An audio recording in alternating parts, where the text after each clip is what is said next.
Hello, everybody, and welcome to part three of my series on the best free asset classes, or the free asset classes that at least I focus on this channel that I consider to be the best. And today I want to talk about bond alternatives. And I call it bond alternatives because my goal for this section of the series is to find what would replace bonds. Um, and none of this is investment advice, of course. But let's talk just briefly about bonds and who buys the bonds. I mean, because the I mean, if many of you are like younger investors or savvy investors, I bet you don't have bonds. But they used to be a thing for the longest time, right? And now they make very little sense. But they had a role in a portfolio. They had a role in the portfolio where you would have an uncorrelated asset class with stocks, and so if stocks are down, bonds would be up. And of course, we saw what happened this year where everything's down. Bonds are down too, but of course, bonds, that was to be expected. Stocks are down because the market's crazy. That's a different matter here. But who buys bonds? Who would buy bond when monetary inflation, as described in my prior video, is at 15%? Who would do that? Well, the Fed would buy bonds during periods of QE. They would buy treasuries, right, from the government to fund the deficit. They are the buyer of last resort, and whenever they want to inject money in the economy through QE, they buy bonds, right? They can buy mortgage-backed securities and treasuries and different sort of bonds, commercial paper, and really it's bought with base money, so they don't really care about making an investment or making a return on this. So that's the Fed. The Fed buys bonds, and then who else buys bonds? Well, Social Security. Social Security buys government bonds. And then we wonder why it's running out of money pretty soon, especially with those cost of living adjustment increases of 9% and probably another 7 or 8% next year. They're running out of money pretty soon because they invest in bonds. And of course, that was to be expected. I want to just say one thing about Social Security is, it's just sad because they tried in the 90s. They tried in the 90s to have Social Security buy stocks instead of bonds. Like, imagine how much more successful Social Security would be.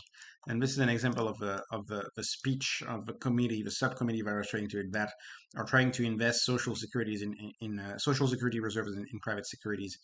Yeah, Social Security essentially funds the government by buying the bonds of the government, who has a deficit. Treasuries are deficits. So, anyways, who would buy bonds? Well, I guess we all do through Social Security, so we have some exposure to bonds because of that.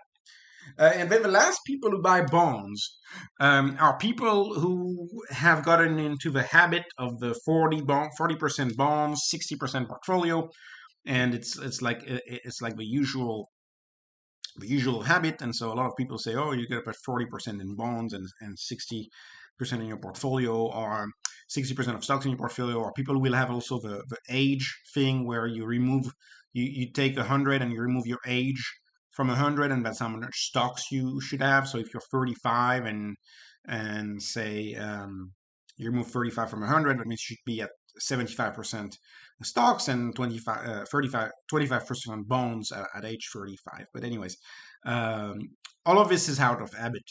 Really, that's the only explanation I have. Out of habit, and if you are in certain professions, being safe is considered buying bonds. Buying bonds is considered to be the safe thing. And so if you want to avoid any type of career risk, you're just going to do what has been done and what has always been done, which is to buy bonds. And that's in a nutshell who buys bonds in my opinion. Um, but needless to say that a contract, because bond is a contract, where you put all of the money up front and then you get 3 to 4% interest a year for say 30 years, and then a repayment of the principal, a repayment of the devalued money 30 years later, makes so little sense, like so little sense in 2022. Like it makes almost no sense. Like because the money you get back in 30 years, if you hold the bond to maturity, is going to be so devalued and not worth much, and you're only getting paid a very very tiny 3 to 4% here. So that's no good. That really makes no sense. And furthermore, unless you're buying government bonds, and some people actually argue that even government bonds shouldn't be called risk-free.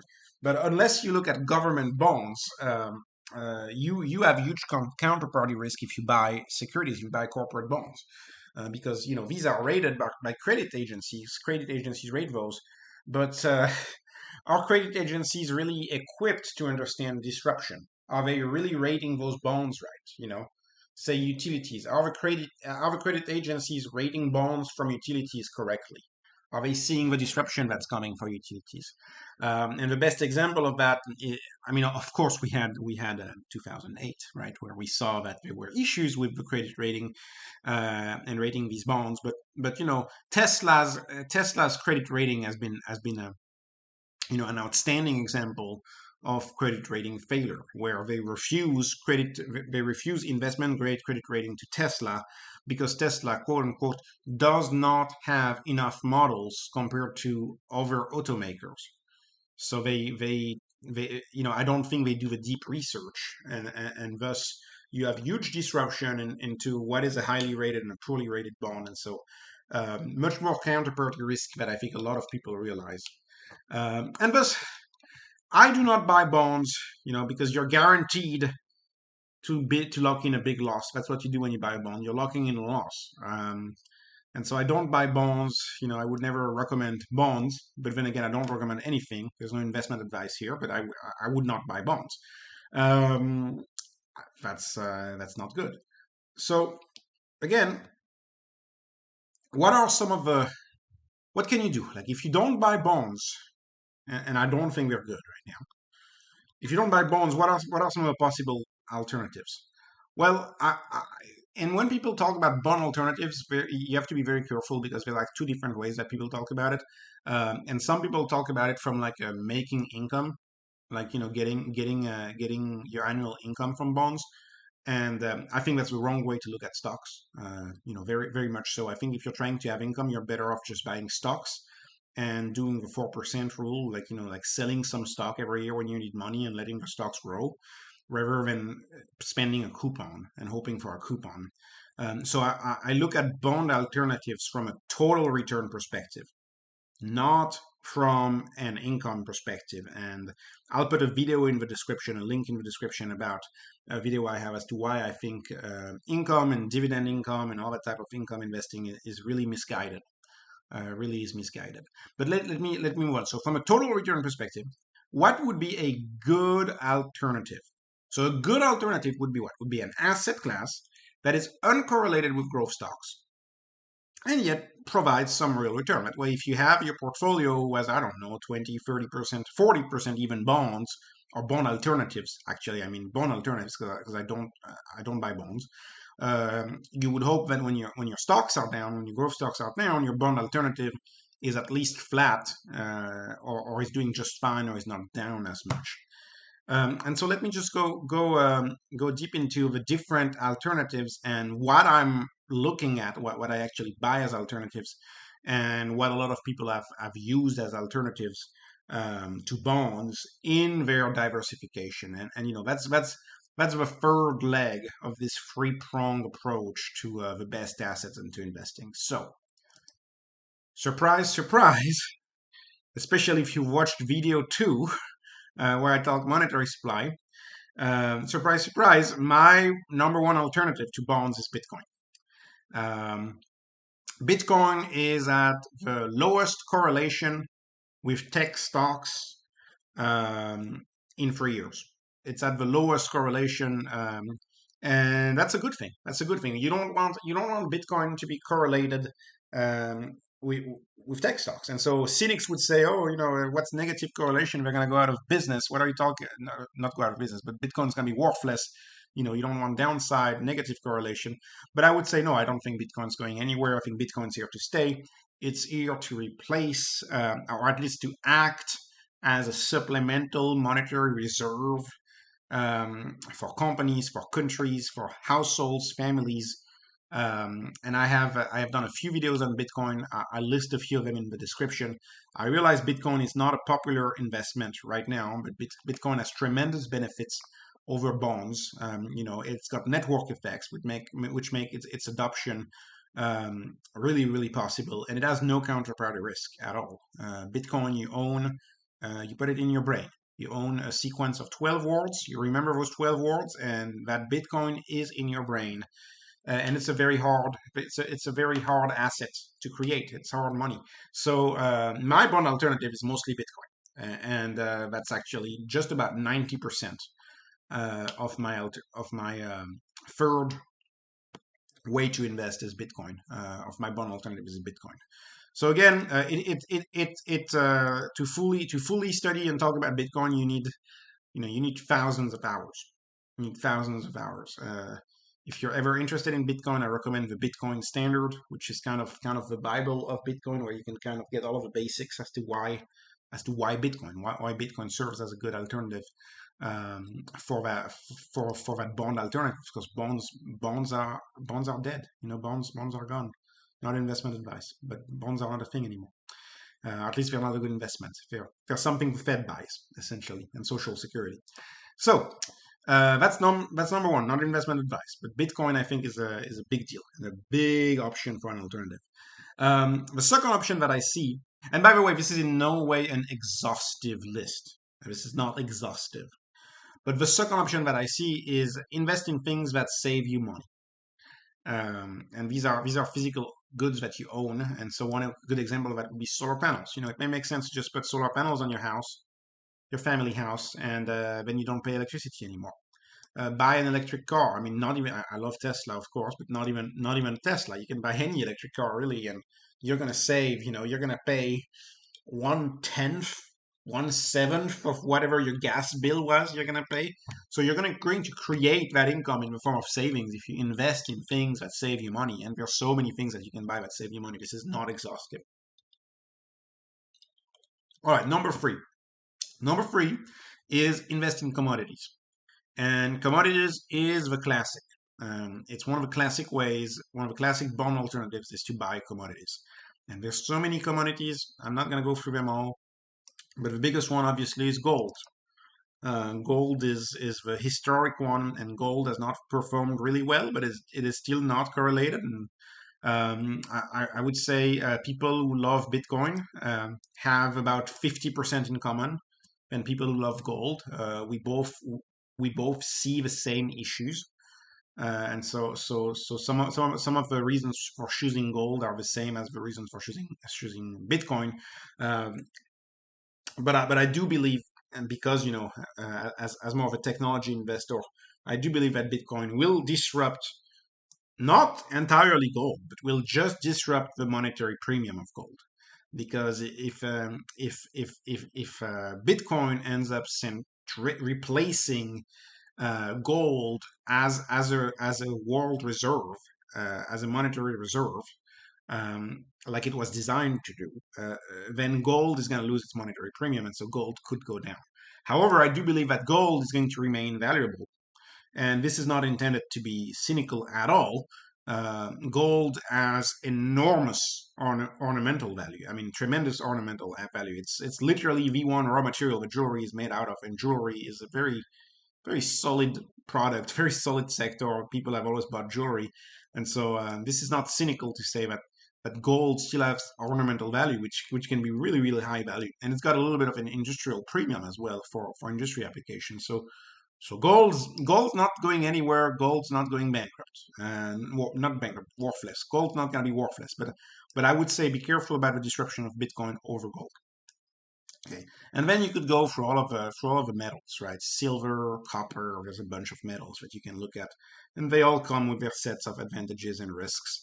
I know some people invest in uranium, but uranium you would have to do it with a counterparty, right? You can't really hold it at home. And by the way, when I write with or without counterparty risk, take the example of gold. There's really two ways to buy gold. You could buy the GLD and then you have counterparty risk. It's held by a bank, and so you don't have access to your gold. Or you could just buy gold coins at home, and then you have no counterparty risk. It's just you own it in your hand. And this is true for a lot of the stuff that I present here. Is you could have decide to either have counterparty risk or not, and this is very similar to bonds, except bonds, you always have counterparty risk when you have a bond. You always depend on someone else paying.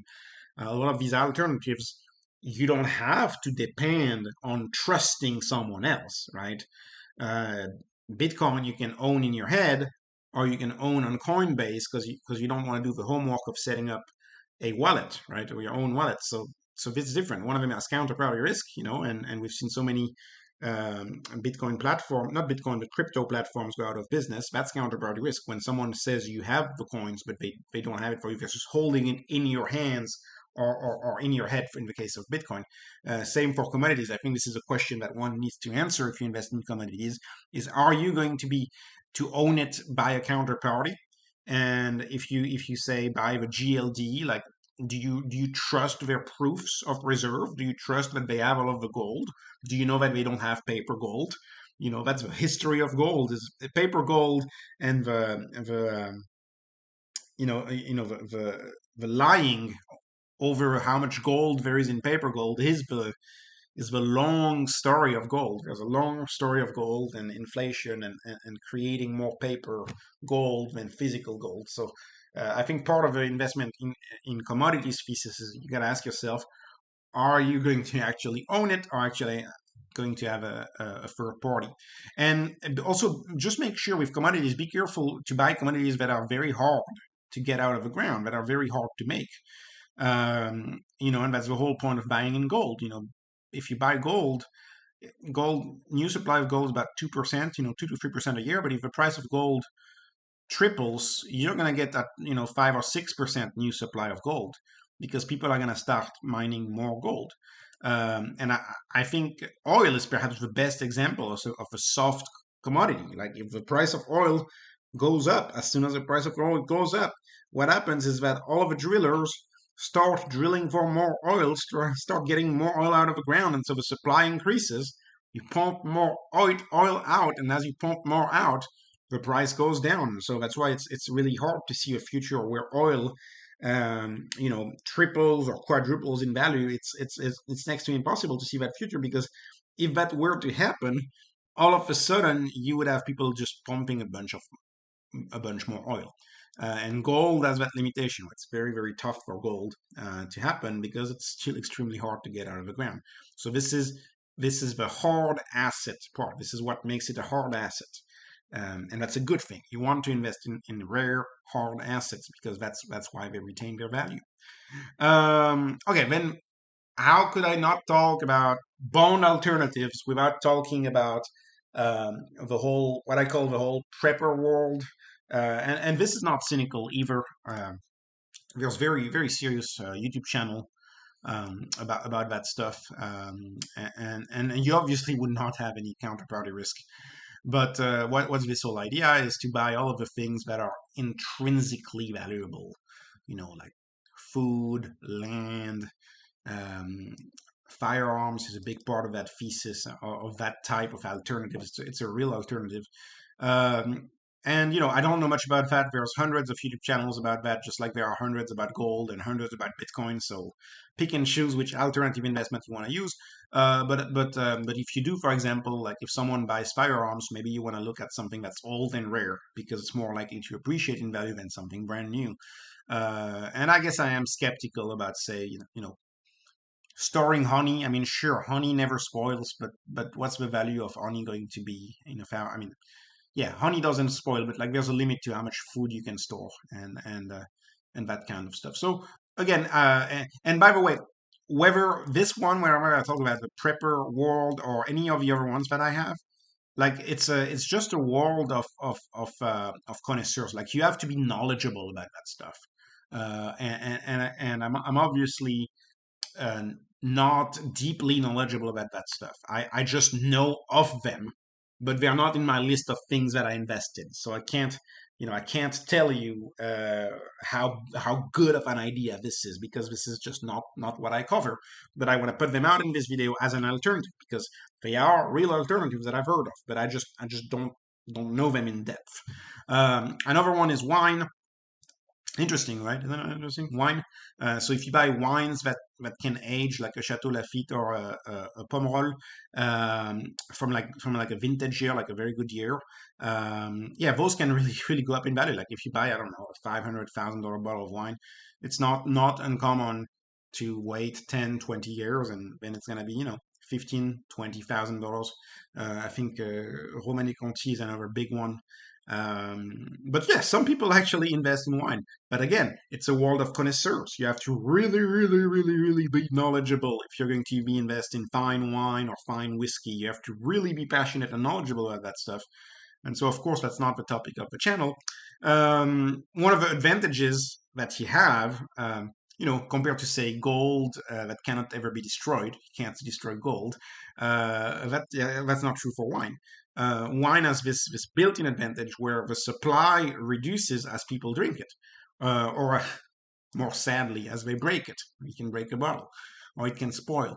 And so you have this built-in reduced supply um, that can make them really, really good investments. And so some platforms exist to do it for you with counterparty risk. So Vinovest is like a big one. Like if you're not willing to actually buy this type of product like wine and store it at home for 30 years, you can go with a counterparty. And some people are more comfortable going with counterparties, but the problem is that you have to fully trust the counterparty. Trust that they are actually have the bottles that they're selling you. Trust that they actually store it properly, etc., etc., etc. It's kind of like a bank, like putting money at a bank. You have to trust the bank. Well, the same is true for say wine. Okay, let me move on. Okay, another one. Again, very alternative, but it is a thing. I mean, we couldn't talk about alternative investments without talking about art. A lot of people buy art as an investment, and so there are some key rules. Um, but again, I would be very careful with art. I am not an expert, but some people are experts, and there are plenty of YouTube channels that actually specialize on that as well. So if you buy art, you want to preferably buy art from an artist that has passed, because living artists create new supply. So, if you buy art from an up and coming 20 years old, they they may 1,000x that supply of art, and so the value of your art is going to be greatly diminished. Preferably someone who's widely recognized, right? There's some network effects going on with art where if an artist is very widely recognized, obviously you're going to have so many more customers. And also very important, some famous and prolific, I should say, some famous and prolific artists are not as expensive as we think. For example, Picasso, if you look at Picasso drawings, they're not that expensive, and for originals, like they're not that expensive. So again, something interesting to think about. But you have to be very careful with art, very, very careful, because so much of it is a world of insiders where you have to be an expert. You may not have a buyer for the longest time. There's so many trends, like there's art that's trendy that people are willing to pay a fortune, and then they're not. I could put NFTs in there, right? I would put the whole NFT craze in the art categories. Yeah, like when that was hot, when NFTs were hot, they were worth, tens of thousands of dollars, and then they went out of style. Well, these effects you get in art as well. So you want to make sure you buy something very, very solid. I would argue, but again, this is not art advice, not investment advice at all. Be very careful with art. And not only another factor is whenever museums buy art, you have less supply. So that's another big deal. And again, many platforms exist for buying art as well. One of them comes to mind, which is like advertised on every single YouTube video. Many platforms exist, but you would have counterparty risk if you go through a platform. If you buy it and store it at your house, you don't have any of that counterparty risk. And so, again, all I'd say about art is be very careful with art, but it is definitely uncorrelated. It is an uncorrelated asset class with just about anything. It's highly uncorrelated. And let me finish with this one. This is a non-exhaustive list. So I know there's more stuff. Like I know some people invest in fashion, some people invest in handbags and tennis shoes, sneakers. There's a bunch of different things you can invest in. So I'm fully aware this is not exhaustive, but again, since I mostly focus on Bitcoin as an alternative investment, take this with a grain of salt. But one of the things that people do is old and rare physical goods is what they'll buy. So you'll buy like a very old piece of furniture or very very old books, like books from the Middle Age. Like you could buy, I don't know, like a 1400s book of hours. These are very very beautiful books that are like very very old. You could buy old cars. The same old cars. You have entire YouTube channels dedicated to cars. You could even buy silly. I mean, not. Who am I to say that we are silly? But you could even buy things like entire dinosaurs, like dinosaur bones or Egyptian artifacts. There's a bunch of stuff that you can buy, and I'm not even kidding. Some people invest in that. Again, very, very illiquid here. It's hard to resell. You may have to wait forever for a seller. What else could I have put in there? Like comic books. I could have put comic books in there. There's so many different things that you can put in there. And the recommendation for old and rare physical goods, but also for art and also for wine, and why not from anything that has to do with prepping, um, commodity things that save you money, and Bitcoin are I would argue more on top of the list. But at least for my other points, like art and wine, I think it's just better to buy it for your own enjoyment. Um, that way, if you can't resell it, you're not disappointed. And that's where I'll end this video. I'm obviously not an expert on those, but this in this channel I will focus a lot on the first two. I'll focus a lot on Bitcoin because I think this is the biggest alternative to bonds, and I'll focus a lot on the things that can save you money. And there's a lot of those out there with technology today, and these I think are good alternatives to bonds. So none of this has been investment advice. This is just entertainment. Thank you so much for watching. Thanks for your support. Please subscribe to the channel if you can. Don't forget to like if you can. I really appreciate it. It helps the algorithm, as everybody says. And you can follow me on Twitter at @BeatTheDenominator. I also appreciate it. Thank you so much for watching. Thank you for your support, and have a great day. Thank you.